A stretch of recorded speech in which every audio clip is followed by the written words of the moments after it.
Hello everyone, स्वागत है आप सबका मेरे चैनल में। आई होप आप सब बहुत बढ़िया होंगे। तो जी बसंती का जो लालच है ना, वो ख़त्म होने का नाम ही नहीं ले रहा।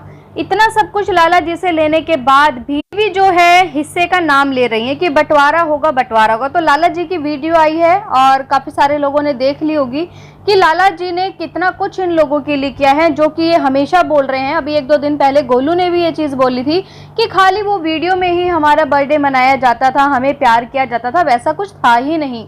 जबकि लाला जी ने बताया कि शुरू से लेकर लास्ट तक हमने कितनी ज़्यादा इनकी हेल्प करी है कि बाबूजी का जो कर्जा था, पूरे गांव में हमें कोई पैसा देने के लिए तैयार नहीं होता था।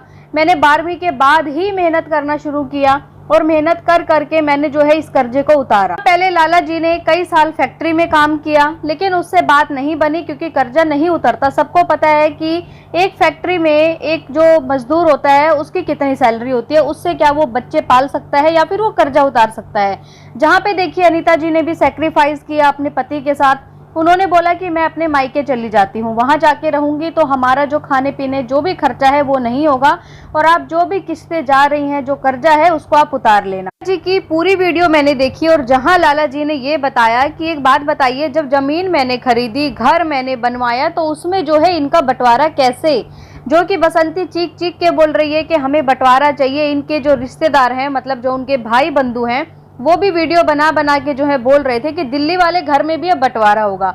जब एक इंसान खुद अपनी मेहनत करता है, अपने बीवी बच्चों से दूर रहता है, अपने लिए अगर वो 2 पैसे जोड़ता है और उससे वो कोई चीज़ खरीदता है, तो उसमें दूसरे इंसान का बंटवारा कैसे हो सकता है, दूसरे इंसान का हिस्सा कैसे हो सकता है। कि मैंने अपनी हर वीडियो में बोला है कि जितनी मैंने इनकी वीडियो देखी है, सबसे मेन कल्प्रिट इनके दादाजी हैं। तो दादाजी ही शुरू से लेके आज तक इनके ऊपर प्रेशर बनाए हुए हैं। जैसे लाला जी ने बताया कि ये काम धंधा नहीं करता था, मतलब इनका जो भाई था दीपक, वो काम वगैरह नहीं करता था, बुरी आदतें थी उनके अंदर। तो दादाजी ने बोला कि अपने पास बुला ले, इनको काम सिखा। तो उन्होंने ठीक है माना अपने बाबूजी की बात, बहुत अच्छी बात है, संस्कार हैं कि उन्होंने अपने पिताजी की बात को ऊपर रखा और अपने भाई को बुलाया। लेकिन जब एक इंसान के अंदर नियत ही ना हो काम करने की, तो आप चाहे उसे कितना मर्जी पैसा दे दीजिए, वो उस पैसे को जो है जीरो कर ही देगा। और सेम ऐसा ही हुआ लाला जी के साथ। लाला जी ने उन्हें पहले फैक्ट्री में काम लगवाया, एक दिन जाना फिर छुट्टी करना, तो ऐसा नहीं चलता है। काम छोड़ के बार बार गांव भाग जाना। फिर उसके बाद दादाजी ने बार बार प्रेशर देते थे, फोन करते थे कि इससे जरा कोई काम करवाओ काम करवाओ।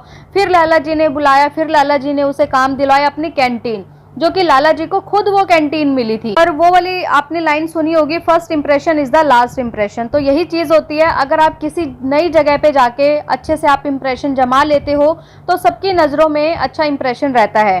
तो लाला जी ने वहाँ पे काम करना शुरू किया, लेकिन उन्होंने भाई की अपनी दयनीय स्थिति देखी, अपने भाई को बुलाया और अपने भाई को बोला कि ठीक है मैं तुझे कैंटीन दिला देता हूँ, तुम यहाँ पर काम करना और 200 रुपये रोज का किराया है वो भी देना।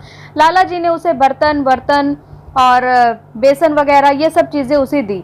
लेकिन जब नियत ही ना हो किसी इंसान की काम करने की, तो वो क्या करेगा। जी का दिया हुआ सामान जो है सारा बेचकर जो है वो पैसे खा गए और ऊपर से कर्जा भी हो गया, जो 200 रुपए रोज का देते थे वो भी नहीं दी। मेरा सवाल यहाँ पर बसंती जी से ये है कि बसंती जी, जब आपको पता है कि आपके पति में ही कमी थी शुरू से लेके लास्ट तक, तो आप किसी दूसरे को दोष क्यों देती हैं, किसी दूसरे के ऊपर जो है इतने सारे ब्लेम क्यों लगाती है कि हमारा ये ऐसा किया वैसा कुछ आज तक किया नहीं। भाई उन्होंने तो सब कुछ किया जो वो अपनी वीडियो में बता रहे हैं, और लास्ट में इन लोगों की जो है नीयत खराब हो गई कि हमें जो है भैया अब हिस्सा चाहिए, जो कि दादाजी मेन कल्प्रिट हैं ही इनके घर के। फोन करके अपने बड़े बेटे को बोलते हैं या तो इनको घर दीजिए या फिर इनको ढाबा दीजिए, क्योंकि ढाबे के ऊपर नजर आ चुकी थी। वो कहते हैं ना कि भाई कोई अगर इंसान अच्छे से कमा खा रहा हो तो लगता है कि यार मैं भी क्यों ना ऐसा कमाऊं खाऊं, मैं भी ऐसा क्यों ना करूं। तो सेम बसंती की ये चीज शुरू से थी, ढाबे से लेके चैनल तक की। ढाबे पे जो है बसंती की नजर गई कि हमें भैया ये चाहिए, तो लाला जी ने बोला कि ठीक है आप लोग जो है ढाबा ले लीजिए, और घर तो मैं नहीं दूंगा क्योंकि मेरे बच्चे कहाँ रहेंगे। लेकिन यहाँ पर इनके बाबूजी ने जो एक मोह में पड़े हुए थे, मोह माया में, प्यार में अपने छोटे बेटे के, उन्होंने एक बार भी ये नहीं सोचा कि मेरे बड़े बेटे की जो है ये रोजी रोटी है, और इसी ढाबे से उसने सारा कर्जा उतारा है, गांव का घर बनवाया है, अपना घर बनवाया है दिल्ली में, अपने बच्चों को पढ़ा लिखा रहा है, इसी से सब कुछ चल रहा है। उन्होंने एक बार ये नहीं सोची कि मेरा बेटा जो है ढाबा देने के बाद क्या करेगा। लेकिन फिर भी लाला जी ने बड़ा दिल रखते हुए उनको वो ढाबा दे दिया। लेकिन फिर वही चीज़ कि 1-2 महीने वहाँ पर काम किया और ढाबा बेचकर जो है हस्बैंड वाइफ दोनों फरार हो गए। इंसान का ढाबा भी चला गया और देखिए वो जो है अपना पैसे खा के अपना मस्त अपना जिंदगी जी रहे थे, क्योंकि ये चीजें इन्होंने शुरू से करी है। जैसा लाला जी ने बताया, जो भी इनको पैसा दिया, बिजनेस करने के लिए पैसा दिया, वो सारा पैसा खा गए बेच के। कैंटीन दिलाई, वो सारा पैसा खा गए। अपना खुद की चलती रोजी रोटी, जिसको कहते हैं कोई इंसान किसी को नहीं देता आज के टाइम में जितना लाला जी ने करा है। कोई भाई आज के टाइम में किसी दूसरे भाई को देख के खुश नहीं है जितना लाला जी ने किया है। लेकिन फिर भी बसंती को जो है जरा से भी शर्म नहीं आती कि हमारे लिए इतना किया है, फिर भी मैं अभी उन लोगों के साथ क्या कर रही हूँ, मतलब वीडियो बना बना के उन लोगों की बदनामी कर रही हूँ। अब यहाँ पे ना देखिए बहुत सारे लोग ऐसा सोचेंगे कि अरे लाला जी भी तो बदनामी कर रहे हैं। तो लाला जी बदनामी तब करने पे आए, सारी चीजें बताने पे तब आए जब सोशल मीडिया पे सब कुछ बाहर आ चुका है। जब इतना गंदा ब्लेम कोई एक औरत लगा सकती है, उसने एक बार ये नहीं सोचा कि मेरे बच्चे जो हैं पले बड़े हैं, मेरे बच्चों को प्यार भी किया है। इवन जो मेरे पति थे, जो कि इतने ऐब थे उनके अंदर, इनको खुद को पता है कि मेरे पति कितने ऐबी थे। ये झाड़ू से अपने पति को मारती थी। महाराष्ट्र वाली जो इनकी ननद थी, वो जो उन्होंने वीडियो डाली थी, आप लोगों ने देखा था, फिर इन्होंने डिलीट की थी। वहाँ पे भी इनको क्रिटिसाइज किया गया था नीता जी को, अरे पहले तो वीडियो डाल दी है, अब जो है वीडियो डिलीट कर दी।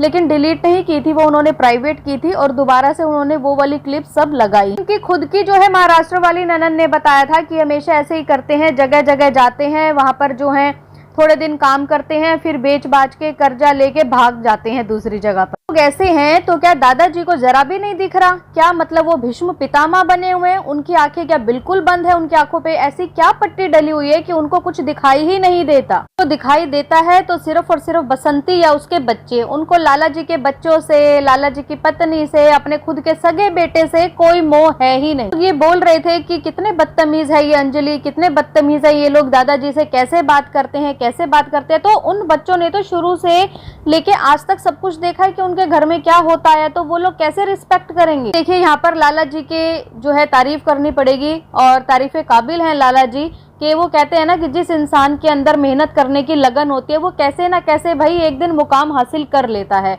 उसको कामयाबी मिलती ही मिलती है। जहाँ पे उन्होंने अपना ढाबा तक उनको दे दिया था और वो बेच के वो खा गए थे ढाबा, फिर लाला जी ने दोबारा से उसी ढाबे को खरीदा और वहां से जो है अपना काम शुरू किया। अगर जो भी अभी हिस्सा बंटवारा उनको घर चाहिए, मतलब शुरू से लेके लास्ट तक जो है उनका घर का बंटवारा ही नहीं अब तक हो पाया है। मतलब किस तरीके की फूलन देवी है, मुझे तो यही चीज समझ में नहीं आ रही। भाई तुम तो खुद कर्जदार हो लाला जी के, तुम तो खुद कर्जदार हो, तुम्हें तो खुद कर्जा देना चाहिए उनका। जितना उन्होंने अपनी मेहनत की कमाई से कमा कमा के तुम्हें दिया और तुम सब बेच के खा गई, तो पैसा तो तुम्हें देना चाहिए लाला जी पे।